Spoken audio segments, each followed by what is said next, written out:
Hello everybody, my name is Byrnage and this is my review for Teddy Boy Blues on the Sega Master System. Teddy Boy Blues comes from a song of the same name by Yoko Ishino, and the song is ported over pretty well.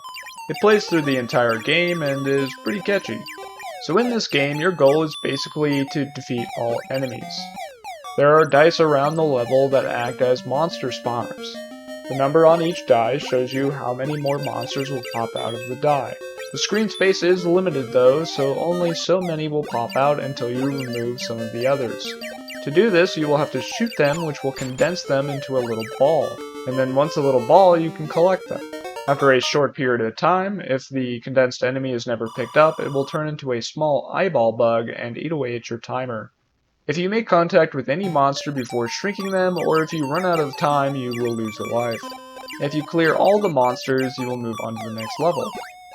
There are 7 different monsters to look out for as you play, and each one has a unique style of movement.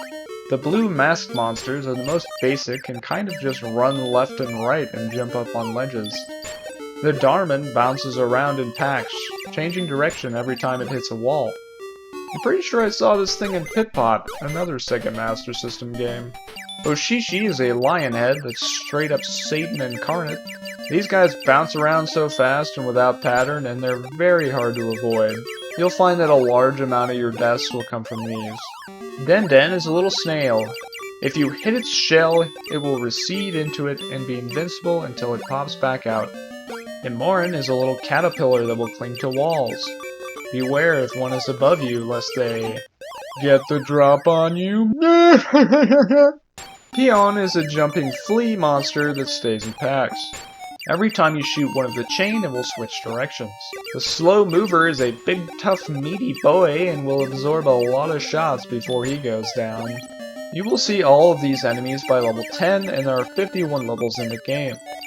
A lot of these enemies can be pretty chaotic and hard to hit, so it's best to try to get them into a narrow corridor.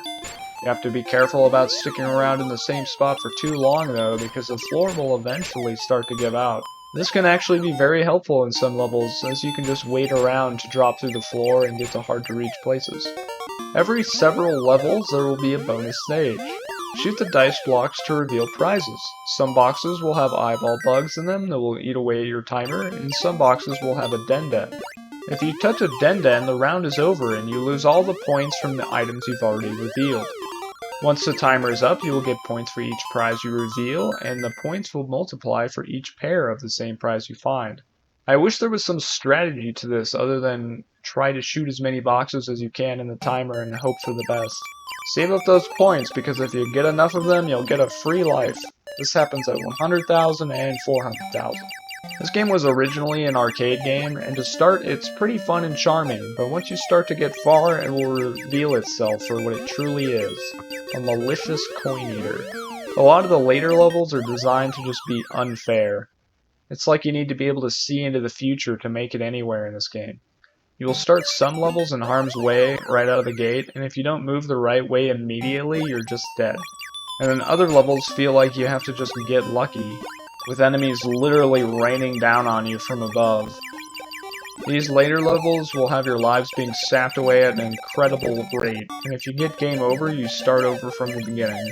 It feels impossible to beat all the levels in one go, but thankfully there's a hint in the manual that there's a code that you put in at the start screen that can help you out, but I don't know if you were supposed to guess it, or if they were trying to sell you it in one of those Gamer magazine subscriptions. I have some pretty mixed feelings about this game. I enjoyed it a lot at first, and I think arcade game lovers will get a lot of fun out of it. However, it was clearly designed to be as profitable as possible instead of as fun as possible, which is an idea that hits home a little too hard with today's gaming market. Like and subscribe if you wish game developers would just focus on making a game fun rather than making money. Thanks for watching, and I'll see you in the next one.